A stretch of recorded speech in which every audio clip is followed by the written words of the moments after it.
we were saying how important it is for us to be an example uh, to our brothers and sisters in Christ by following the Lord in every day. तो हमने ये देखा कि कितना ही महत्वपूर्ण है एक उदाहरण बनना, हमें प्रभु यीशु का पीछा करते हुए हर दिन हमारे भाई और बहनों के सामने। We see as the Apostle Paul was writing to Timothy, who was such a godly young man. तो हम देखते हैं प्रेरित पौलुस जो है तीमुथियुस को लिखते हैं, जो कि बहुत ही जवान व्यक्ति थे। And when the Apostle Paul first met him at Lystra, his hometown, he found him to be so good and humble that he said, I want this young brother to come along with me in wherever I travel. तो हम देखते हैं जब प्रेरित पौलुस उनको लिस्त्रा करके एक शहर में तीमुथियुस को मिलते हैं, तो उनको बहुत ही नम्र और बहुत अच्छे व्यक्ति पाकर वो यही सोचते हैं कि आगे के मेरे सफर में मैं इस व्यक्ति को अपने साथ लेके जाना चाहता हूँ। Humble people are very obedient and very easy to teach. तो जो नम्र लोग हैं बहुत ही आज्ञा मानने वाले हैं और उनको सिखाना भी बहुत ही आसान है। Jesus told us that unless you get converted and become like little children, you cannot enter the kingdom of God. इसलिए प्रभु यीशु मसीह कहते हैं कि तुम रूपांतर होकर एक छोटे बच्चों के समान ना बन जाओ, तुम प्रभु के राज्य में कदापि प्रवेश नहीं कर पाओगे। As we grow older, we try to think and reason out and try to think what is convenient for us. तो जैसे ही हम बड़े होते हैं तो हम सोचते हैं कि हमारे लिए किस तरीके से सब कुछ आसान हो सकता है, उसके बारे में सोचते हैं। But God wants a simple obedience like a little child. Without questioning, the child will obey. तो परमेश्वर चाहते हैं कि हम एक छोटे बालक के समान हो जाए, बिना कोई सवाल पूछे जो भी कहा जा रहा है उसे मानते जाए। So because of that, the apostle Paul could use Timothy could work with the apostle Paul, and he was such a blessing to the people around him. तो इसी वजह से तीमुथियुस प्रेरित पौलुस के साथ में काम कर पाए और उनके वो एक दूसरे लोगों के लिए जो उनके चारों तरफ थे, उनके लिए एक आशीष का कारण थे वो। And the apostle Paul could give him responsibility to lead other churches and to bring them closer to the Lord. तो प्रेरित पौलुस ने उनको दूसरी कलीसियाओं की जिम्मेदारी दी ताकि उनको भी परमेश्वर की ओर वो खींच ला सके और उनको चला सके। Even though he was so young, he was such an example to the other believers. तो इतने जवान होने के बावजूद भी वो दूसरे विश्वासियों के लिए एक अच्छे उदाहरण थे। And he also says in 1 Timothy chapter 4, verse 14, पहला तिमोथी 4 अध्याय उसका 14 वचन, he says, do not neglect the spiritual gift within you, which was bestowed upon you through prophetic utterance, with the laying on of hands by the presbytery or elders. उस वरदान से जो तुझ में है और भविष्यवाणी के द्वारा प्राचीनों के हाथ रखते समय तुझे मिला है, निश्चिंत ना रहे। So whenever we want to serve the Lord, God gives us a good life to live and also a spiritual gift. तो जब भी हम परमेश्वर की सेवा करना चाहते हैं तो परमेश्वर हमें एक अच्छा जीवन देते हैं जीने के लिए और आत्मिक वरदान भी देते हैं। Some people have more gifts, some people have less gifts. कुछ लोगों के पास ज्यादा वरदान होते हैं, कुछों के पास कम वरदान होते हैं। The people like the apostle Paul had many gifts. तो प्रेरित पौलुस जैसे जो जन थे उनके पास बहुत सारे वरदान थे। Like he had the gift of being an apostle. तो वो एक प्रेरित होने का भी वरदान पाया था उन्होंने। That is the person who goes and builds churches and establishes churches in so many towns and cities. और उनको ये भी वरदान था कि बहुत सारे शहरों में जो है कलीसियाओं को बनाए, उसको बढ़ाए। And when he was speak, there always be a prophetic utterance. He always had you speak like a prophet. तो जब भी वो बात करते थे तो भविष्यवक्ता की जैसे वो बात करते थे, भविष्यवाणी करते थे। Then he was such a good teacher also. और एक बहुत ही अच्छे उपदेशक भी थे वो। And he was such a good evangelist. Wherever he used to go, he used to want to other people to come to Jesus Christ.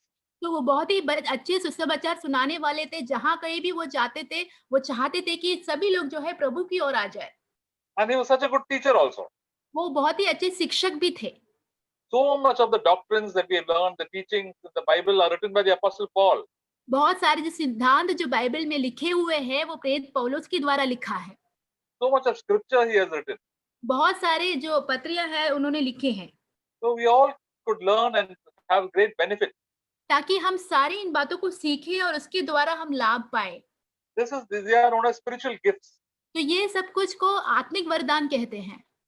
If there are spiritual gifts, there are also earthly gifts. a natural gift तो जो आत्मिक वरदान है उसके साथ स्वाभाविक वरदान भी है। that even unbelievers can have. तो वो एक अविश्वासी के पास भी हो सकता है। So God gives us the gift of speaking well. तो परमेश्वर हमें वरदान देते हैं बहुत अच्छे से बात करने का, Some people can speak very well. और कुछ लोग जो है बहुत अच्छे से बात कर सकते हैं। For example, like people like politicians, they are very good at speaking. जैसे कि हम देखते हैं जो नेता हैं उनके पास बहुत अच्छा एक काबिलियत होता है बात करने की। Some people are very good at singing. और कुछ लोग जो है गीत गाने में बहुत ही अच्छे होते हैं। That is not a spiritual gift; it is a natural gift. परंतु वो एक आत्मिक वरदान नहीं है, वो स्वाभाविक वरदान जो उनको मिला Some है। people are very good at singing, at music. तो कुछ लोग जो है गीत गाने में बहुत अच्छे हैं, संगीत में बहुत अच्छे हैं। In 1 Corinthians, the Apostle Paul talks about spiritual gifts. तो पहले कुरिन्थी में प्रेरित पौलुस आत्मिक वरदानों के विषय में बात करते हैं।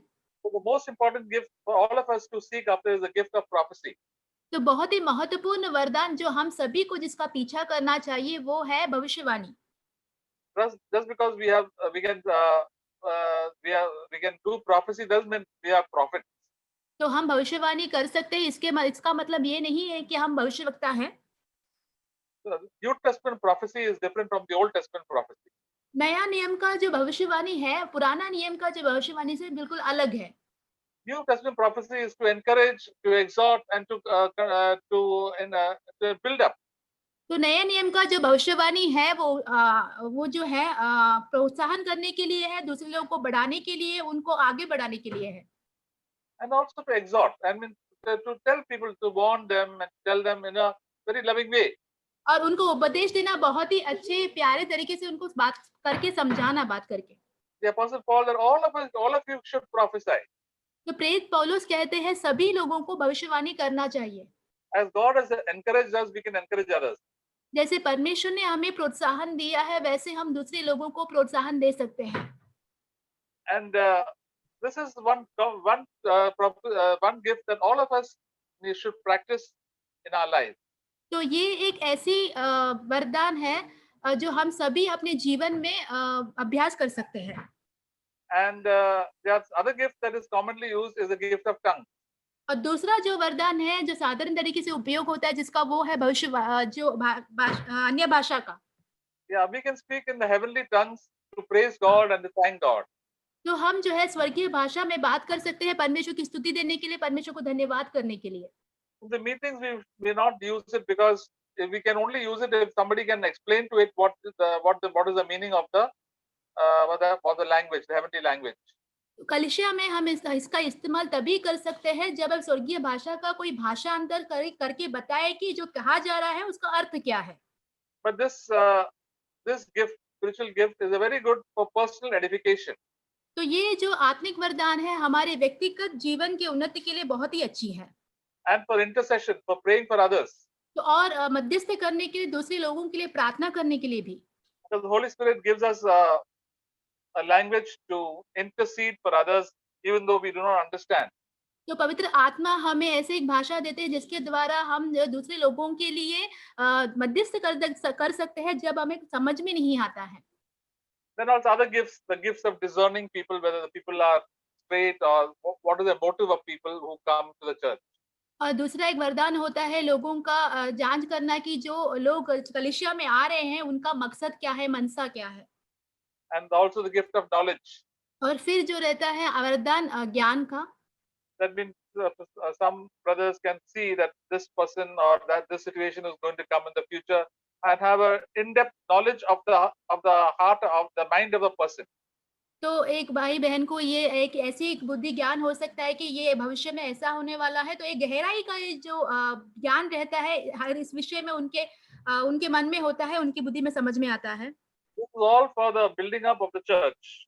तो ये सब कुछ जो है कलीसिया को बनाने के विषय में है। And there are other gifts that God gives, healings and miracles. और दूसरे जो वरदान जो परमेश्वर देते हैं वो चंगाई का और फिर चमत्कार करने का। And also helping each other in a very practical way. और फिर और वास्तविक तौर पे एक दूसरे को मदद करने का भी। So for each one of us, God has at least given us one gift. तो हम हर एक के लिए परमेश्वर ने मिनिमम एक तो वरदान दिया हुआ है। So the Holy Spirit will help us, and then as we develop it, it will become better and better, and God can add more gifts to us. तो पवित्र आत्मा हमारी सहायता कर सकते हैं और जैसे ही दिन ब दिन हम जाते जाएँगे, उसमें उन्नति पाते जाएँगे और परमेश्वर और भी वरदानों को हमारे जीवन में उसके साथ जोड़ते जाएँगे। If we are humble in heart, we will not get proud when we get the gifts of God, but will really glorify God. अगर आप हृदय में नम्र है तो परमेश्वर के जो वरदान देंगे, वरदान आपके पास होगा तो आप घमंडी नहीं होंगे, आप परमेश्वर को महिमा करते हुए जाओगे। Timothy also got the gift when some the elders laid his hand on him and prayed. तो हम देखते हैं तीमुथियुस की भी वरदान मिला जब कुछ प्राचीनों ने उसके ऊपर हाथ रखकर उसके लिए प्रार्थना किया था। Most probably it was a gift of prophecy. खास करके हो सकता है कि वो भविष्यवाणी का वरदान हो, Because he was a little bit shy type of person. क्योंकि वो ऐसा व्यक्ति था बहुत ही शर्म खाता था, Because he was young and also he was not very outspoken. क्योंकि वो बहुत ही जवान थे और जल्दी से किसी से बात नहीं करते थे। But he had a love for the Lord, and the Apostle Paul had to encourage him. और परमेश्वर का जो प्रेम है उसके अंदर था, इसलिए प्रेरित पौलुस ने उनको बहुत प्रोत्साहन दिया। He told them not to neglect the gift. तो उन्होंने कहा कि ये जो वरदान आपको मिला है उसको अनदेखा ना करें। So even if God gives you a burden to pray, do not neglect it. Always cultivate it. तो परमेश्वर ने आपको एक बोझ दिया है प्रार्थना करने का, तो उसको अनदेखा मत करो, परंतु उसको जो है उत्पन्न करते जाओ।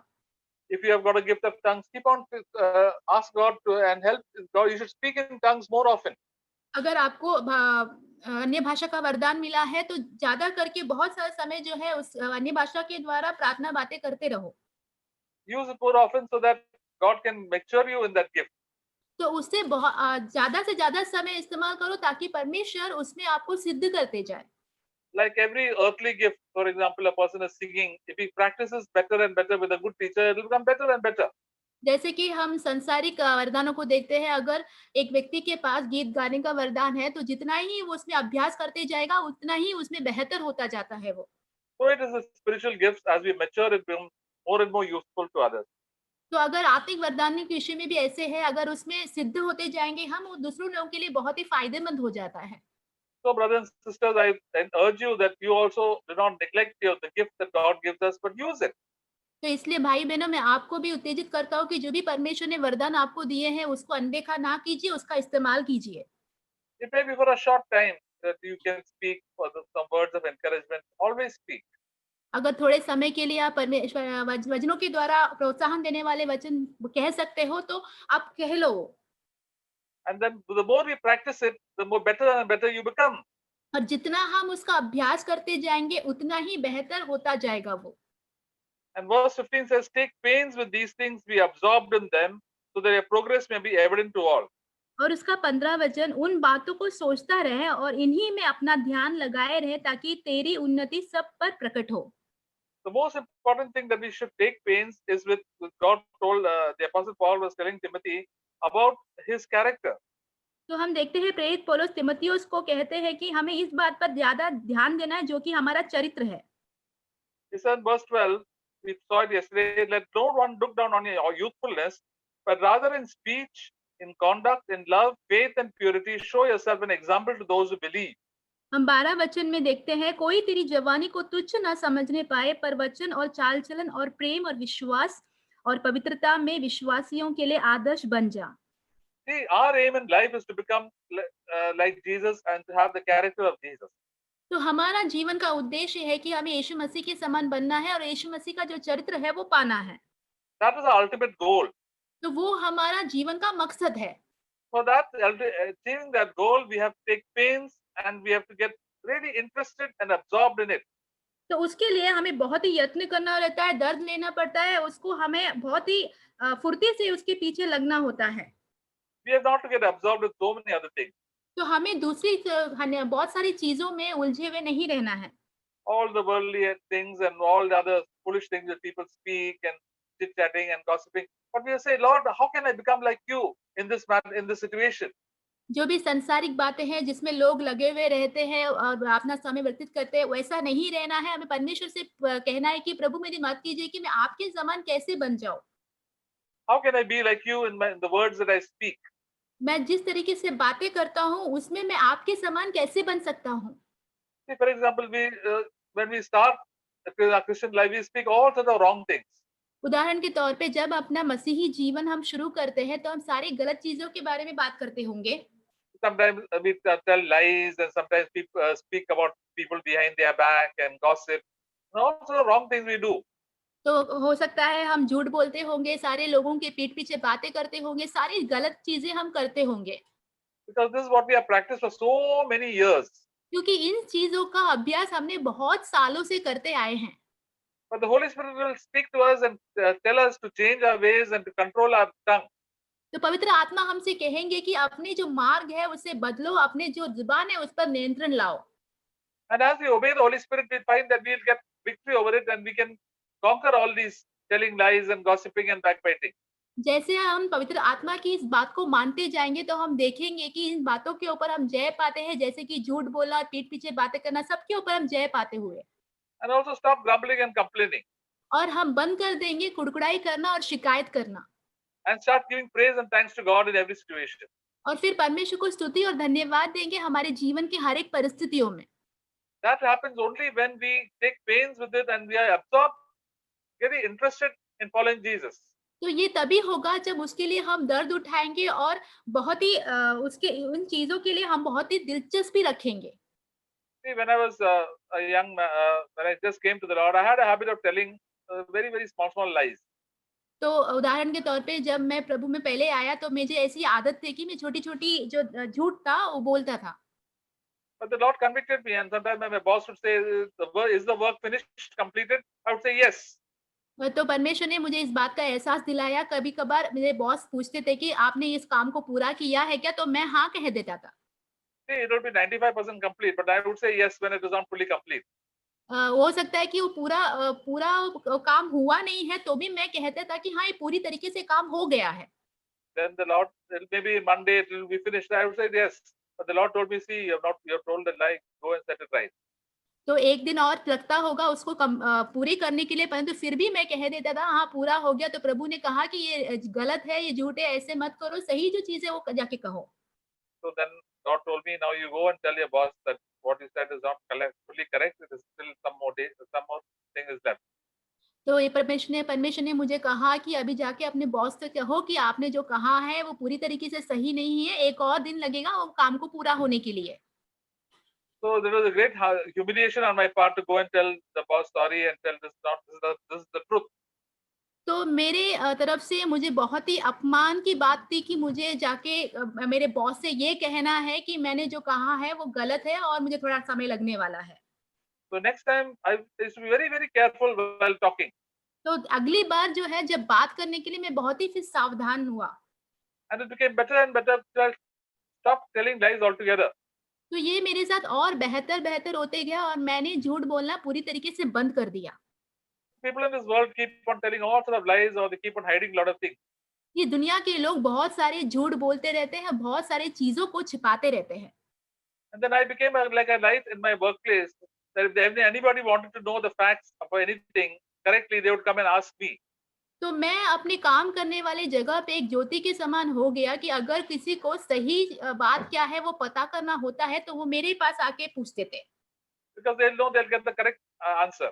क्योंकि उनको पता था कि उनको एकदम सही जवाब यहाँ से मिलेगा। So likewise, in our life, we should be an example in speech. And that takes time and humiliation and humble heart, then God gives us grace. तो हमारे जीवन में भी हमें जो हम बात करते हैं उसमें हमें सच्चे होना है, उसके लिए समय लगता है, थोड़ा अपमान भी होता है और दर्द भी होता है उन चीज़ के लिए। So we have to take pains instead and be absorbed in them. और फिर हमें इसके लिए यत्न करना होता है और उसमें दिलचस्पी रखनी होती है। Then others will see our progress. फिर दूसरे लोग जो है हमारी जो उन्नति है उसे देख पाएँगे। There are certain believers who don't make any progress at all even after 10, 15, 20 years of their life. कुछ विश्वासी ऐसे भी हैं जो अपने जीवन के 15-20 साल के विश्वासी होने के बावजूद भी कोई उन्नति अपने जीवन में नहीं पाते। They just come and sit in the church and just pass time, and they have got the God that cannot fill them with the Holy Spirit. तो वो ऐसे ही आके कलीसिया में बैठे रहते हैं, समय व्यतीत करते रहते हैं, परंतु परमेश्वर उन्हें पवित्र आत्मा से भर ही नहीं पाते। Because they're very careless with their spiritual life. क्योंकि उन्होंने अपने आत्मिक जीवन को बिल्कुल ही अनदेखा कर दिया है। To be progress in our Christian life, we require hard work. तो हमारे आत्मिक जीवन में हमें बढ़ने के लिए हमें बहुत ही प्रयत्न करना होता है। In Philippians chapter 2, it says, work out your own salvation with fear and trembling. फिलिपियों के दूसरे अध्याय में लिखा हुआ है कि अपने खुद के उद्धार के काम को बहुत ही काँपते हुए, डरते हुए पूरा करते जाओ। In verse 16 of 1 Timothy chapter 4, it says, pay close attention to yourself and to your teaching. तो पहला तिमुथियुस 4 के 16 में लिखा है, इन बातों पर स्थिर रहे क्योंकि यदि ऐसा करता रहेगा तो तू अपने और Verse 16, now. तू Pay close attention. Yeah, और read 16. अपने सुनने वालों के लिए भी उद्धार का कारण होगा। Yeah. So it says, the Apostle Paul says, you must pay close attention to your own life. तो प्रेरित पौलुस यूँ कहते हैं कि अपना जो जीवन है उसके ऊपर तुम्हें ज़्यादा ध्यान देना है। And to whatever has been taught to you, और तो जो कुछ भी आपको सिखाया गया है and whatever you are talking about. और जो जिस चीज़ों के बारे में आप बात करते हो, See, God will ask us about what we have heard, and if we have not heard anything, God will not take us into account. तो परमेश्वर हमसे पूछेंगे आपने क्या-क्या सुना है? अगर हमने उस बातों को सुना नहीं है तो परमेश्वर उसका लेखा नहीं लेंगे। And persevere in this. We keep on doing that every day. तो इन चीज़ों को लगातार प्रतिदिन आपको करते जाना है And then we will get salvation. और फिर हमको जो है उद्धार मिलेगा। We'll get saved from all these sins that are slowly we are struggling with. तो ये सारे जो पाप है जिससे हम संघर्ष कर रहे हैं उसमें से हमें छुटकारा मिलते जाएगा। For example, if we are constantly getting tense and anxious all the time, उदाहरण के तौर पे और बहुत ही जल्दी ज़्यादा परेशान हो जाते हो और चिंता में पड़े रहते हो हर समय। this is not the way Jesus used to live. तो यीशु मसीह ऐसे एक जीवन नहीं जीते थे। He had always peace, the peace of God, तो उनके पास हमेशा परमेश्वर की शांति थी। because he knew the heavenly Father was behind everything, and he could go through all troubles and trials because the presence of God was there with him. तो उनको पता था कि स्वर्गीय पिता का हाथ हर चीज़ के ऊपर है, इसलिए सारे जो परेशानियों की और समस्या के द्वारा परमेश्वर पे भरोसा रखते हुए आसानी से वो गुज़र पाते थे। He had faith in the living God. तो उनको जीविते परमेश्वर पर पूरा विश्वास था। But when we start our life, we sometimes go this side and that side and get very anxious. But the Lord, when we put our trust in the Lord, all these anxieties will go away. तो जब हमारे जीवन का शुरुआत हम करते हैं, यहाँ-वहाँ जाके बहुत ज़्यादा चिंताओं में पड़ जाते हैं हम, जब हम परमेश्वर पर विश्वास करने लगते हैं भरोसा करने लगते हैं, तो सारी जो चिंताएँ जो हैं हमसे दूर हो जाती हैं। We were singing this beautiful song, "Loved with Everlasting Love." जैसे कि हमने बहुत ही सुंदर गाना गाया प्रेम करना अनंत प्रेम से। So one of the verses says, "Once things that once I used to be alarmed with, तो उसमें एक पंक्ति ऐसा कहा गया है कि एक बार जिस चीज़ों के ऊपर मैं बहुत ही चिंतित होता था एक समय पर, now when these situations come, I am at rest. Don't get disturbed by it at all."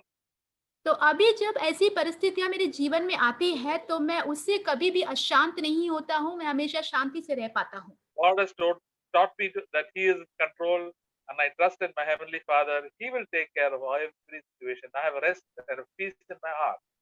तो परमेश्वर पिता ने जो है हर बात के ऊपर नियंत्रण रखा है। परमेश्वर पिता हमारे सारे बातों का ख्याल रखेंगे और मैं परमेश्वर की शांति में हमेशा बना रहूँगा।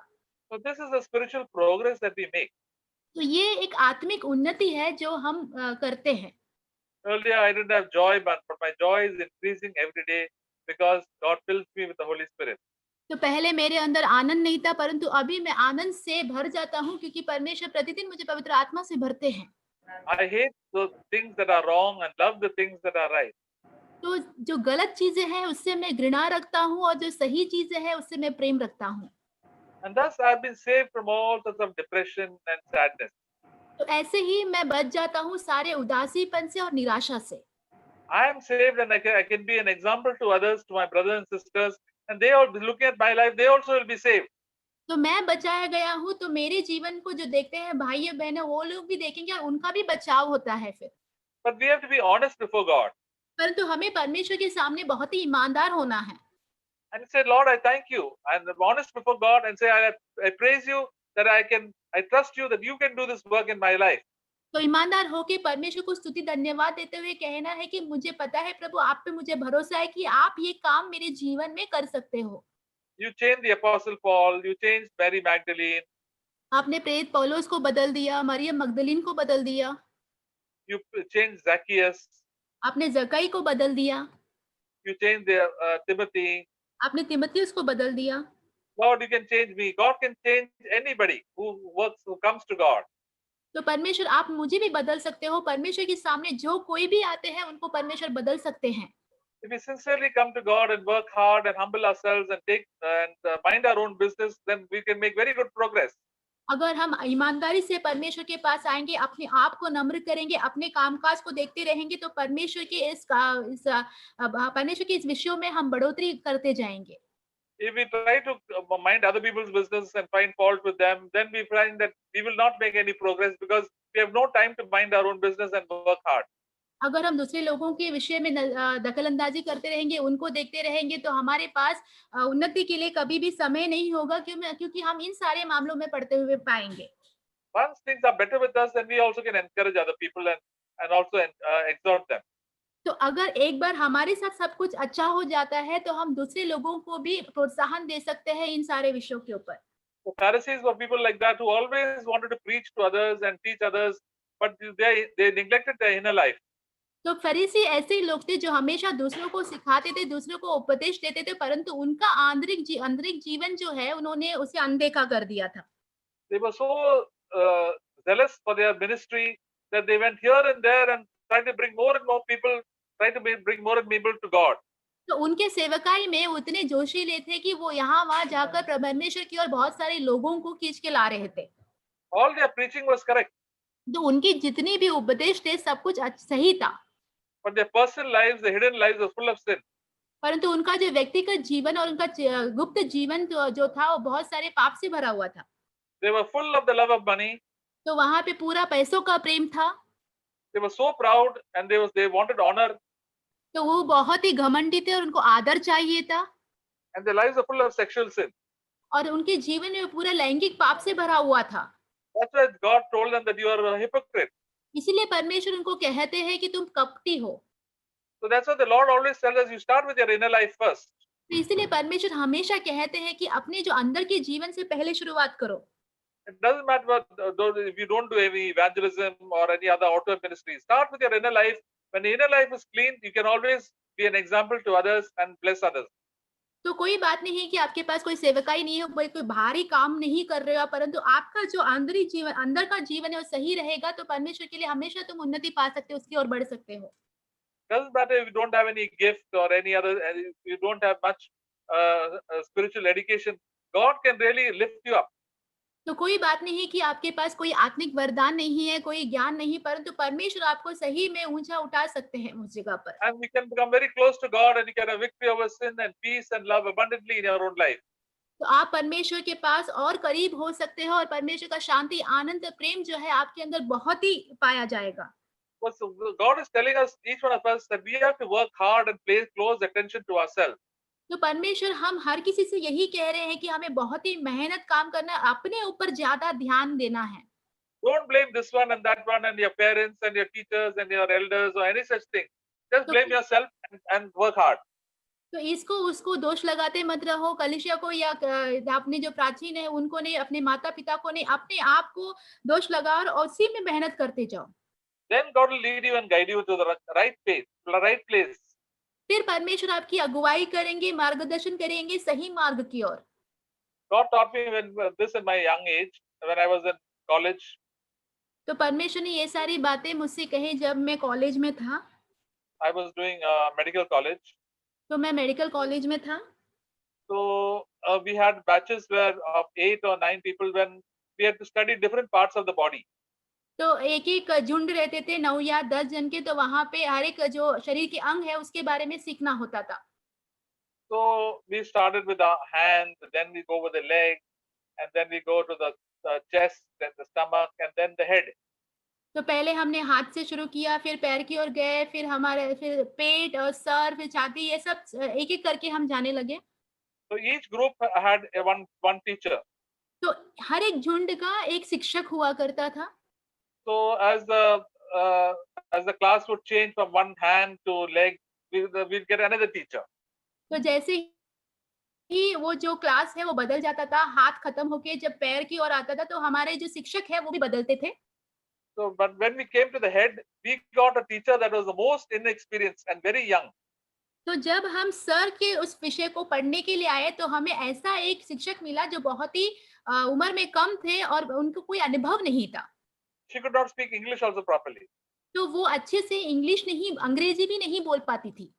And she is also study before the class. She used to come and study and then give us a small lecture. तो वो ऐसे करती थी कि क्लास शुरू होने से पहले ही आके वो पढ़ती थी और फिर हमें एक छोटा-सा शिक्षण देती थी। A study of the head and face. It was a very complicated study, and we thought now we will, all of us will very badly in this exam because this teacher also doesn't know much.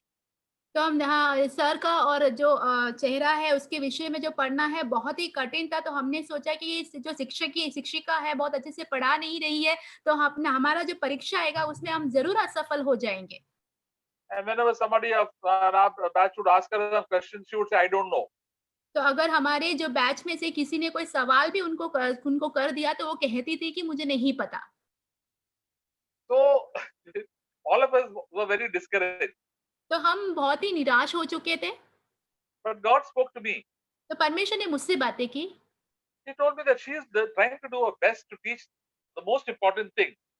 तो उन्होंने कहा कि वो अपना सबसे उत्तम कर रही है ताकि ये जो महत्वपूर्ण बात है आपको सिखा सके। In all her broken English, she was trying to express very clearly what she wanted to say. तो उनका जो टूटा-फूटा जो अंग्रेजी था उसमें बहुत ही अच्छे से वो कोशिश कर रही थी कि जो कुछ भी उसको पता है वो हमको समझा के दे। So I began to, God told me just to pay close attention and to work hard. तो परमेश्वर ने मुझसे कहा कि बहुत ही अच्छे से ध्यान दो और बहुत ही मेहनत करो। So I started paying very close attention while the other people used to get very distracted. तो मैं बहुत ही ध्यान से सुनने लगा जैसे कि दूसरे लोग जो थे वैसे सुनते नहीं थे वो। And I used to go back and start studying on the from that whatever she taught and try to read more. तो मैं वो जो भी पढ़ाती थी घर में जाके उन चीज़ों के बारे में ज़्यादा पढ़ता था और ज़्यादा पता करता था। And after 2 months, और 2 महीने के बाद we had the exam for the whole class. तो पूरे क्लास का जो था वो परीक्षा आ गया And to my shock and my surprise, I stood first. और मुझे इतना आश्चर्य हो गया कि मैं पहले स्थान पर था उधर, In the whole class, पूरे क्लास में। I would never stood first with any other time, but except in this with the worst teacher, I got the first place. तो कभी भी मैं कभी भी पहले स्थान पर कोई भी विषय में नहीं आया था, परंतु ये शिक्षिका के इस विषय में मैं पहला आ गया। So then God taught me a spiritual lesson. तो परमेश्वर ने यहाँ मुझे एक आत्मिक पाठ पढ़ाया। See, you require humility and hard work in your own life, then you will definitely make spiritual progress. आपको दीनता, नम्रता चाहिए और मेहनत चाहिए अपने जीवन में, तो आप ज़रूर उन्नति पाओगे। God will lead you to the right thing and you will be taught by the Lord. तो आप परमेश्वर आपकी सही चीज़ों की ओर अगुवाई करेगा और परमेश्वर आपको सिखाएगा। We have the Holy Spirit to give us personal tuition. तो हमारे पास पवित्र आत्मा है जो हमें व्यक्तिगत ट्यूशन देते हैं। He will show us how to live as Jesus lived. तो वो हमें दिखाते हैं यीशु मसीह के समान हमें कैसे जी सकते हैं। And if I obey everything that the Holy Spirit speaks, और फिर जब मैं पवित्र आत्मा की हर एक बातों को सुनता हूँ, मानता हूँ my thoughts also will change. और मेरी जो सोच है वो भी बदल जाएगी। I remember when I first came to the Lord in the initial years, my thoughts were so bad and I feel so anxious and so all sort of bad and negative thoughts used to come to my mind. तो मैं अभी भी याद करता हूँ पहले बार मैं शुरुआत में जब प्रभु की ओर आया तो मेरी सोच थी बहुत ही बुरी थी, हमेशा बुरी चीज़ों को सोचती थी और हमेशा चिंता में ही रहती थी। The more I came closer to the Lord, reading His Word and prayer and obeying God, all these thoughts have gone away. जितना मैं परमेश्वर के करीब आने लग गया, परमेश्वर के वचनों को पढ़ने लग गया, प्रार्थना करने लग गया, ये सब सोच जो है मेरे जीवन से दूर हो गई। Now my thoughts are more centered on what God wants me to do. अभी मेरा जो सोच है परमेश्वर पर पूरा केंद्रित है कि परमेश्वर क्या चाहते हैं कि मैं करूं। It is getting better and better. तो वो बेहतर से बेहतर होता जा रहा है। Sometimes God speaks to me in my dreams. बहुत बार परमेश्वर मुझे स्वप्न के द्वारा भी बात करते हैं The Word of God comes to my mind in my dream. और परमेश्वर का वचन मेरे सोच में आते हैं मेरे दर्शनों में। And that sometimes that is a word that I have to speak for the meeting. तो कभी-कभार वही वचन होता है जो मुझे कलीसिया में बोलना होता है।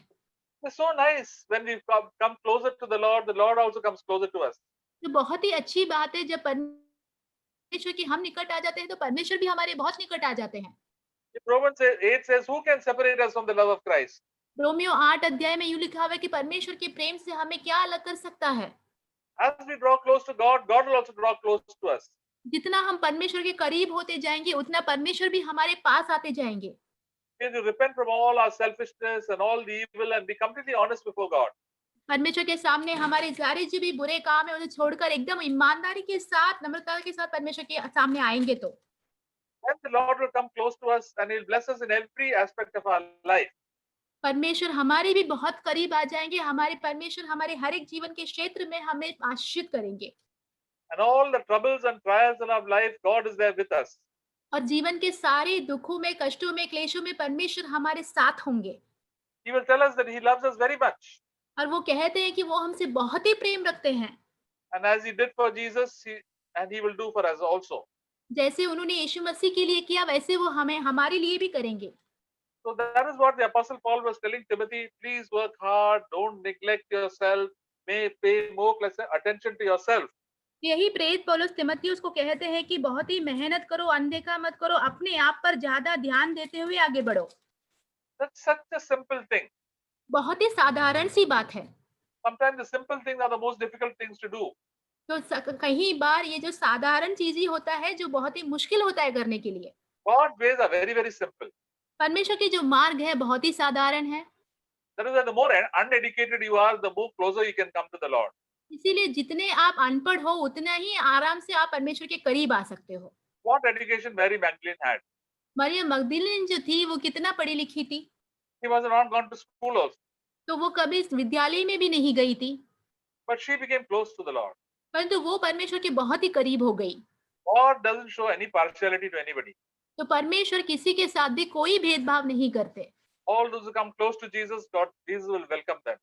जो कोई भी यीशु मसीह के करीब आना चाहते हैं, परमेश्वर उन्हें जो है स्वागत करते हैं। The problem is that we are more educated and we are very smart. We go far away from the Lord. समस्या ये है कि हम बहुत ही पढ़े-लिखे होते हैं, बहुत ही बुद्धिमान हो जाते हैं कि हम परमेश्वर से बहुत दूर हो जाते हैं। We are more interested in ministry and showing off, and then seeking our own. God will just go far away from us. तो हम बहुत ही दिलचस्पी रखते हैं ज़्यादा प्रदर्शन करने के लिए, अपने आप को दिखाने के लिए, तो क्या होगा परमेश्वर जो है हमसे बहुत ही दूर हो जाते हैं। So let us pay close attention to ourselves. This will ensure salvation for ourselves and all those who hear us. तो हम ज़्यादा अपना ध्यान अपने आप पर दें और हमारे इस उद्धार के ऊपर ज़्यादा ध्यान दें और ताकि हमारे द्वारा दूसरे लोग आशीष पा सकें। Amen.